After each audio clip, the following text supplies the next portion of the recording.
وحلفت ان انا مش هساعد حد، اللي بيساعد ربنا سبحانه وتعالى.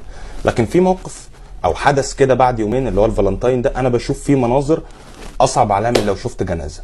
على الاقل ده رايح للي خلقه، يعني ده ارتاح، رايح اللي احسن واللي احن مني ومنك. انت رايح في داهيه، ازمتي مش معاك بقى، كمان ازمتي مع الاهبل التاني اللي بيحسدك ان انت رايح في داهيه عشان ما فيش في حياته حنون.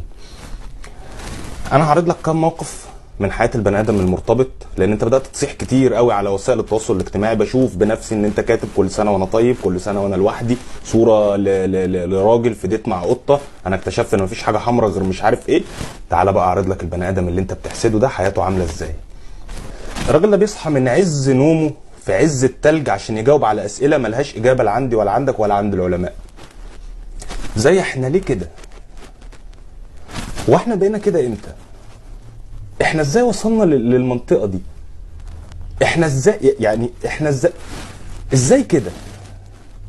ملهاش اجابه لحد ما بيجي السؤال الرئيسي: انت لسه بتحبني زي الاول؟ فعيني بيبقى صاحي من نومه تعبان، فبيقرر يلجا لاكبر اثبات في الدنيا ان هو يحلف بالله سبحانه وتعالى ان والله بحبك زي الاول. فبتقول له يا سلام، فبيعجز تماما، سواء مخه او لسانه، الاثنين بيتشلوا لانه حلف، خلاص مفيش اثبات اقوى من كده. فعلى عيني ما يجمع كلمتين ان هو يثبت لها بالدلائل بقى العاطفيه والرومانسيه، بتكون اتقمصت ودخلت تنام. فبيرجع هو تاني يحاول ينام، ما بيجيلوش نوم، فبيفضل قاعد الساعه 6 الصبح باصص في السقف عامل كده.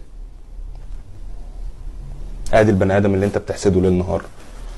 هتقول لي مقابل ده في واحده بتدعمه واقفه جنبه. لا، هي مش واقفه جنبه عشان تدعمه، هي واقفه جنبه ليكون بيعمل حاجه غلط، لانه لو خانها هتتدمر انه بص لواحده غيرها، ما خانهاش هتتدمر انه ما بصش لواحده غيرها. فما فيش في حياتها اكشن، مش عارفه تربط خيوط ولا تجمع حاجات ببعض. ايه الملل والزهق اللي انا فيه ده؟ ادي حياه البني ادم المرتبط اللي انت ليل نهار